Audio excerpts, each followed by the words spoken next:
Baik, Bapak Ibu, Assalamualaikum warahmatullahi wabarakatuh. Kembali lagi dengan saya di channel saya. Nah, ini saya mau menginformasikan terkait dengan agenda transformasi pengaturan dosen oleh Kemendikbudristek ya. Sebenarnya ini mengacu kepada hasil sosialisasi yang sudah cukup lama. Nah, kalau kita lihat di sini, apakah ini merupakan suatu gebrakan yang kemudian dosen itu hanya cuma akan dinyatakan sebagai dosen nasional atau seperti apa, tapi sepertinya agak sulit ya kalau untuk menerapkan seperti kayak di luar negeri yang dosen itu hanya cuma disebut sebagai dosen nasional maupun guru ya gitu ya.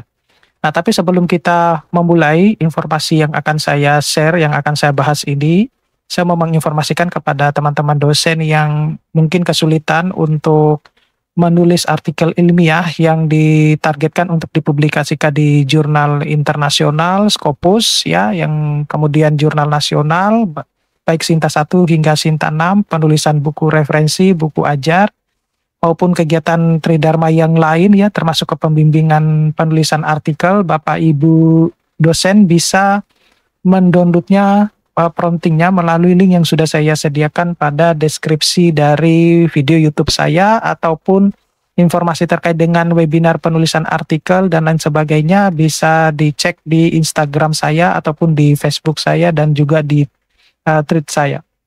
Nah, semuanya saya share di situ Bapak Ibu dosen. Nah, jadi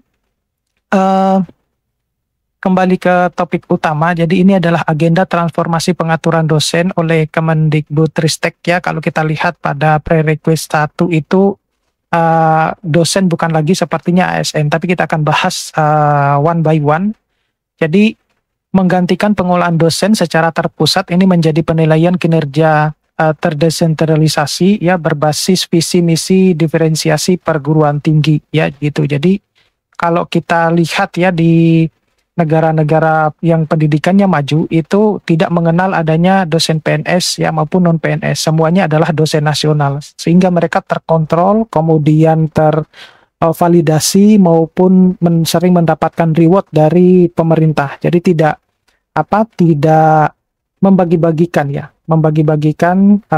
berdasarkan status gitu ya, ini dosen PNS, ini adalah dosen non PNS, sehingga yang terjadi kalau diregulasi di aturan dosen ya di Indonesia secara sederhana saja, seperti misalnya kenaikan jabatan akademik, itu ada yang aturan yang kebijakan yang dikhususkan untuk dosen PNS dan juga ada yang non PNS. Nah, itu sebenarnya membingungkan ya. Di sisi yang lain membingungkan para dosen ya. Belum lagi kebijakan-kebijakannya itu bahkan dibuat belum, mungkin tidak ada masukan dari para dosen.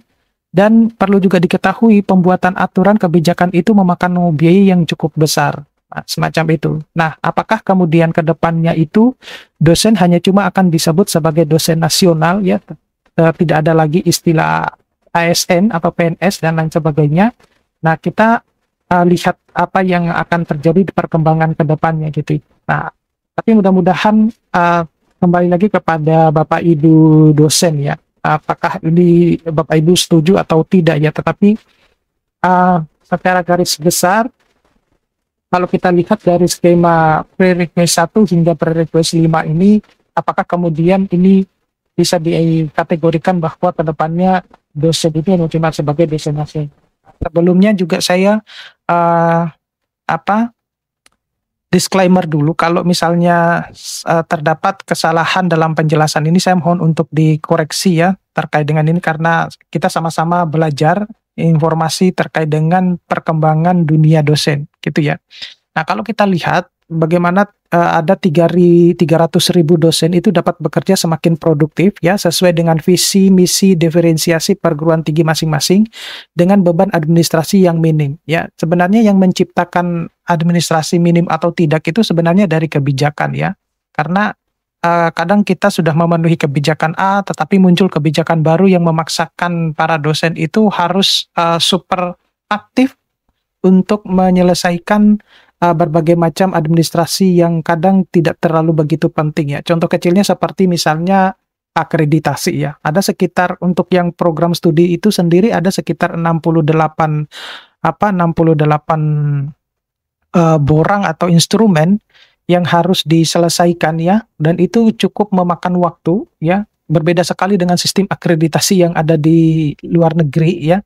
Nah, saya juga tidak paham kenapa harus begitu banyak ya akreditasi instrumen yang harus diisi. Itu adalah salah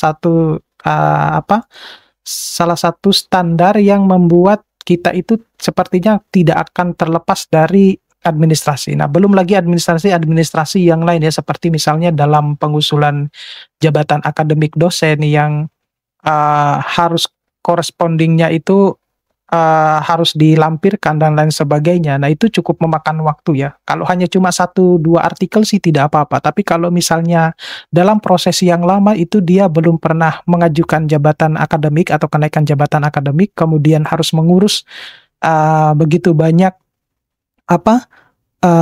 correspondingnya, itu cukup memakan waktu yang banyak ya. Apalagi kalau beliau misalnya dia adalah termasuk dalam dosen yang produktif, yang katakanlah dia bisa memproduksi paper dalam 1 tahun itu katakanlah lebih dari 20 atau 30 paper gitu. Nah, itu kalau di beberapa dosen mungkin menganggap bahwa terlalu banyak gitu ya. Tetapi kalau misalnya kita berada di circle-nya mereka, di mana teman-teman kita itu produktif, nah itu tentu bukan merupakan sesuatu hal yang mengagetkan gitu. Nah, oke. Coba kita lihat pada prerequisite 1 ya. Pada prerequisite 1 itu dosen sepenuhnya adalah jabatan fungsional dan pegawai perguruan tinggi, bukan lagi ASN. Itu tertulis di situ ya. Nah, problem statement 1 ini bagaimana sebenarnya memenuhi kebutuhan dosen tanpa skema ASN. Yang kedua, bagaimana agar skema kepegawaian pada perguruan tinggi itu sama atau lebih baik dari skema ASN. Nah, unit utamanya itu adalah Direktorat Sumber Daya, Direktorat KLSD gitu ya. Nah, sebenarnya bisa saja ya diterapkan, tetapi tidak bisa serentak gitu ya. Artinya, step by step ya. Kita harus berani keluar dari istilahnya ya zona nyaman, mungkin selama ini menganggap bahwa hal yang paling aman itu menjadi ASN gitu ya, karena ada jaminan masa pensiun dan lain sebagainya ya. Tetapi kalau kita tarik bahwa semua tugas baik dosen ASN maupun non ASN itu sama, itu maka semestinya kita tidak boleh berpikiran pola pikir bahwa karena saya mengabdi kepada negara. Nah, bukan berarti yang dosen non PNS itu tidak mengabdi kepada negara. Mereka juga mengabdi kepada negara. Bahkan mereka juga harus bayar pajak yang kemudian masuk di dalam APBN ya, di mana kemudian APBN itu menjadi salah satu sumber penghasilan untuk menggaji teman-teman dosen ASN. Tapi itu kembali lagi kepada persepsi masing-masing gitu ya. Kemudian untuk yang prerequisite 2, itu dosen berada pada PT yang mandiri, sehingga mampu mendeklarasikan visi misi diferensiasinya dengan jelas dan terukur sesuai jenis pembelajaran yang diselenggarakan.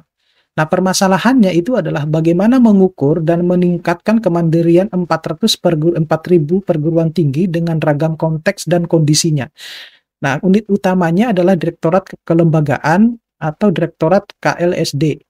Nah, untuk mengontrol 4.000 perguruan tinggi itu memang cukup ribet ya. Tetapi kalau tidak dilakukan, kita juga tidak bergerak sama sekali gitu ya. Kalau kita misalnya bergerak, ya setidaknya kita akan tahu setiap permasalahan yang ada dan tahu bagaimana cara untuk menyelesaikan. Tetapi kalau berdiam diri saja, artinya kita tidak pernah mau mengukur dan meningkatkan kemandirian 4.000 perguruan tinggi itu, ya kita tidak akan pernah berkembang. Itu yang pertama. Yang kedua, sebenarnya tugasnya itu adalah bagaimana 4.000 perguruan tinggi ini bisa memiliki setidaknya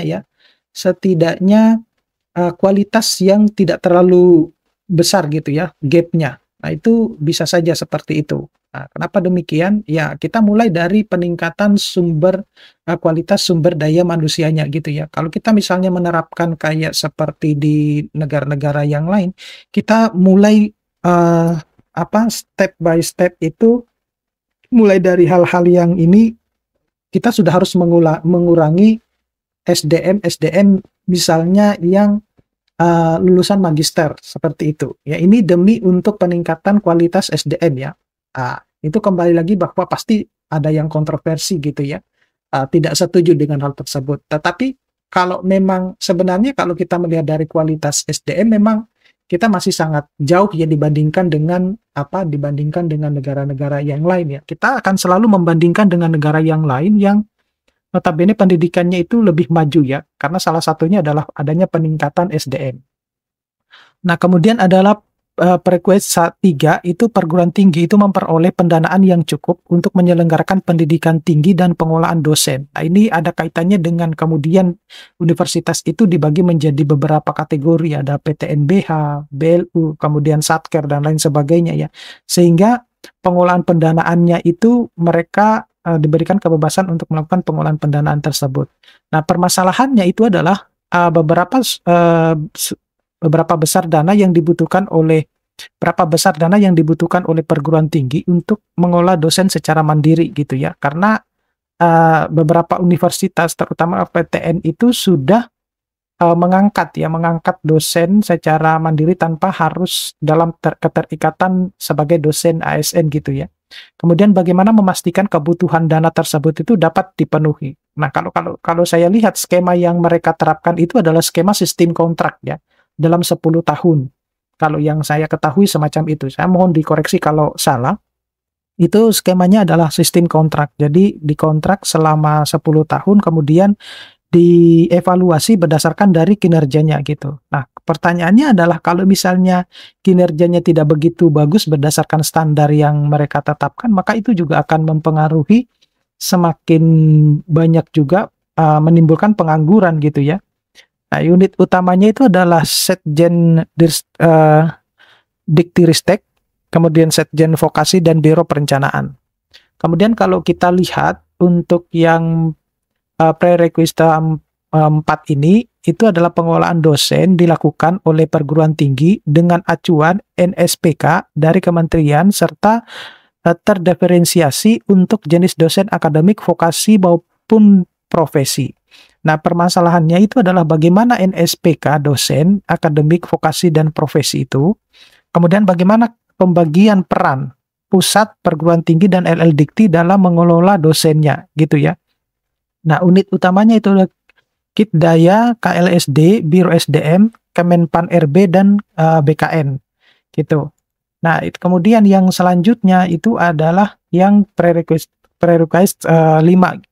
Dosen berada dalam ekosistem lintas pemangku kepentingan yang bersama-sama menentukan kebutuhan untuk mencapai tujuan pendidikan dan pengembangan nasional. Nah, ini semestinya sangat relevan dengan prerequisite 1 ya gitu. Kalau kita memandang bahwa dosen itu adalah sebagai dosen nasional karena tujuannya sama untuk meningkatkan mutu pendidikan di Indonesia ya.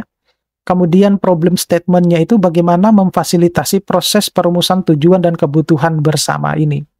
Nah, itu yang memang harus banyak harus dipikirkan ya. Nah, unit utamanya itu adalah Dirjen Dikti, Dirjen Diksi. Nah, enables prerequisite-nya itu adalah penyesuaian regulasi yang harus disesuaikan berdasarkan dari mana prerequisite yang kita sepakati, kemudian kapabilitas finansial serta kapabilitas operasional.